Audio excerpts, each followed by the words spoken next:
अस्सलाम वालेकुम dear student. आज हम डिस्कस करने जा रहे हैं अपना लेसन नंबर 11 ADO 301 का affective and psychomotor domain. Let's start. यहाँ से स्टार्ट करेंगे हम। करें using taxonomies as a planning tool. Taxonomy का आप यूज़ कर सकते हैं ऑब्जेक्टिव सीक्वेंस करने के लिए, क्लासरूम क्वेश्चन एक्टिविटीज़ डेवलप करने के लिए, ठीक है, एवलेटिंग मटेरियल कंस्ट्रक्ट करने के लिए। Taxonomy provide a cognitive structure, ये लास्ट पे भी आएगा टॉपिक, तो वहाँ भी डिस्कस कर लेंगे।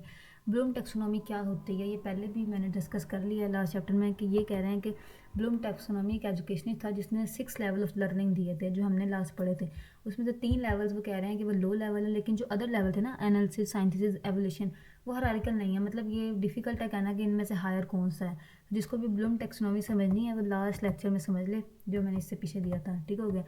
Intellectual growth cannot take place unless we do not provide opportunities to our students thinking at high level. Psychomotor domain, ऐसी डोमेन जिसमें आपकी बॉडी मतलब आपके मसल्स इन्वॉल्व होते हैं, इस तरह की डोमेन को कहते हैं psychomotor domain. There is a learning also. If जैसे हम पेंटिंग कर रहे हो, कुछ लिख रहे हो, तो इस सब में हमारे क्या इन्वॉल्व होते हैं, मसल। तो इस डोमेन को हम कहते हैं साइकोमोटर डोमेन। ठीक हो गया। Hierarchical levels of Simpson psychomotor domain, ये भी एक एजुकेशनिस्ट था, इसने ब्लूम टेक्सोनॉमी की बेस पर अपने कुछ लेवल्स इंट्रोड्यूस करवाए साइकोमोटर डोमेन के, जिसमें perception, set, guided response, mechanism, complex overt response, adaptation, origination. एक एक करके देखेंगे कि ये लेवल्स क्या हैं और ये लेवल्स हमें क्या बताते हैं। इस मतलब सिम्पसन की साइकोमोटर डोमेन को फॉलो करके हमें क्या पता चलता है। ठीक है, आगे देखें। परसेप्शन कहते हैं कि attending to stimulus, something happen हो गया आपके इर्द गिर्द, आपने उसे नोटिस कर लिया, तो ये किस में आ जाता है, परसेप्शन में आ जाता है। ठीक है, अगर आप कोई अगर आप लिसन कर रहे हैं तो उसका मतलब है आप एक स्टिमुलस को अटेंड कर रहे हैं। ठीक है, सिम्पसन ने आइडेंटिफाई किया कि जो चाइल्ड होता है वो पहले देखता है फिर बॉडी मूवमेंट करता है। सेट क्या होता है, दूसरा उसका क्या आंसर है, सेट। अब सेट वाले में क्या होता है, it is a readiness of action. मतलब देखिए आपके पेरेंट न्यूज़पेपर पढ़ रहे हैं और बच्चे ने उसको देख लिया, तो उसने उसको नोटिस किया, पढ़ तो नहीं सकता लेकिन वो ट्राई करेगा वो करने की। ठीक है, ये होता है कि वो एक्शन को रीड कर रहा है। तो अब तक जो हमने देखे लेवल वगैरह, first 2 level of Simpson hierarchy, जिसमें परसेप्शन और सेट देखा, इसमें फिजिकल एक्टिविटी कोई नहीं थी। ठीक है, पहले वाले में आपने सिर्फ स्टिमुलस कोई हुआ इर्द गिर्द कुछ, आप इसको नोटिस किया। दूसरे वाले में आपने एक्शन देखा परफॉर्म होते, लेकिन आपने खुद कुछ नहीं किया। ठीक है, इसमें सिर्फ फिजिकल एक्टिविटी को समझा गया। तो सिम्पसन की पहली 2 लेवल पे सिर्फ फिजिकल एक्टिविटी को अंडरस्टैंड किया गया, इसमें फिजिकल एक्टिविटी नहीं हुई। इसके बाद है guided response. Guided indicate something, a child is responding in the form of action but this action is not independent. उसने एक्शन परफॉर्म तो किया लेकिन एक्शन इंडिपेंडेंट नहीं था। फॉर एग्जाम्पल, एक अब चाइल्ड, उसने अल्फ़ाबेट लिखना है, ठीक है, वो खुद से नहीं लिख सकता, टीचर उसकी हेल्प करेगा फिर वो अल्फ़ाबेट लिखेगा। मतलब उसने एक्शन तो परफॉर्म किया, लेकिन गाइडेड रिस्पॉन्स में जो उसने एक्शन परफॉर्म किया वो इंडिपेंडेंट एक्शन नहीं था, उसे टीचर की हेल्प रिक्वायर्ड थी। ठीक है, ये चीज़।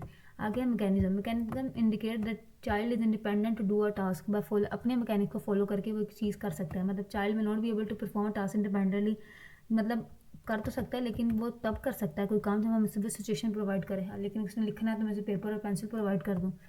कम्प्लेक्स ओवर्ट रिस्पॉन्स क्या होता है, वर्ड कम्प्लेक्स शो करता है कि here the child can do many things, कि वो बहुत सी चीज़ें कर सकता है। ठीक है, जैसे कि देखो, a child can write alphabet by following it's mechanics independently, लेकिन कम्प्लेक्स रिस्पॉन्स में क्या होगा, वो इन अल्फ़ाबेट को लिखेगा ज्वाइन करके, स्पीडली भी लिखेगा, स्मूथली भी लिखेगा। मतलब पिछले वाले में इसमें क्या था, पहले था कि वो मैकेनिक्स में इंडिपेंडेंट था, लेकिन कम्प्लेक्स रिस्पॉन्स में वो इसको बेहतर तरीके से कर सकते हैं। Adaptation, adapt means set to your self in the given situation, एक ये वाली है।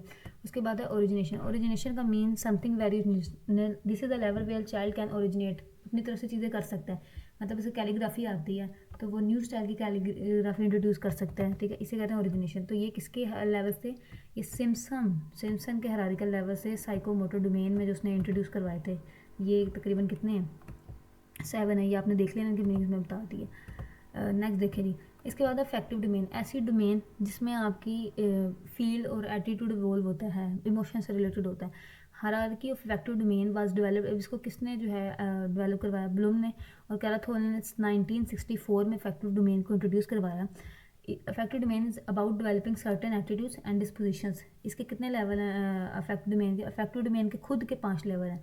ठीक है, जो हमने ऊपर 3 डोमेन पढ़े थे, कोग्निटिव, साइकोमोटर डोमेन, उनके खुद के भी लेवल हैं। ठीक है, अगर वो अलग अलग पढ़े थे, अब ये उनके खुद के लेवल आ रहे हैं। जैसे अभी साइकोमोटर के पढ़े, अब इफेक्टिव डोमेन के पढ़ेंगे। इनके 5 लेवल हैं, एमसीक्यू भी देख लें, हो सकता है। हायरार्किकल लेवल्स जो है इसमें क्या है, इसमें सबसे पहले अगर receiving, responding, valuing, organization and characterization. देखिए रिसीविंग क्या है, फॉर एग्जाम्पल मैंने आपको बात बताई कि जी बैलेंस डाइट बहुत ज़रूरी है और आपको जंक फूड नहीं खाना चाहिए। तो आपने ये इन्फॉर्मेशन रिसीव कर ली, लेकिन आपने कोई रिस्पॉन्ड नहीं किया, सिर्फ आपने इन्फॉर्मेशन जो है रिसीव कर ली, ये रिसीविंग वाले स्टेप हो गया। अब रिस्पॉन्डिंग वाले स्टेप में क्या होगा, रिस्पॉन्डिंग वाले स्टेप में ये होगा कि आप क्वेश्चन करेंगे कि जी बैलेंस डाइट क्यों इंपॉर्टेंट है। मतलब मैंने आपको बताया था ना कि बैलेंस डाइट होनी चाहिए, जंक फूड नहीं खाना चाहिए। तो इसका कहता है कि आपने चीज़ सुनी भी और उस पर क्वेश्चनिंग करके रिस्पॉन्ड भी कर दिया। अब वैल्यूम क्या है, वैल्यूम ये है कि आप खुद जो आपने चीज़ बताई है मैं उसे वैल्यू करती हूँ। अगर मैंने कहा है कि जंक फूड अच्छा नहीं है और मेरे स्टूडेंट एक जंक फूड लाता है, होम लंच लेकर आता है, तो मैं जो होम लंच लेके आया उसे अप्रिशिएट करूँगी। मतलब मैं बताऊँगी कि जो चीज़ मैंने बताई थी मैं उसे वैल्यू भी कर रही हूँ, ठीक है। You must value by showing certain action, आपको वैल्यू भी दिखानी चाहिए कुछ एक्शन परफॉर्म करके। आगे ऑर्गेनाइजेशन, ये इसे कहते हैं कि ये अफेक्टिव डोमेन के लेवल में से एडवांस लेवल है। क्यों एडवांस लेवल है, करें honesty is the best policy. देखिए अब मैंने कहा था कि जंक फूड नहीं खाना चाहिए, तो मैं खुद भी जंक फूड अवॉइड करूँगी।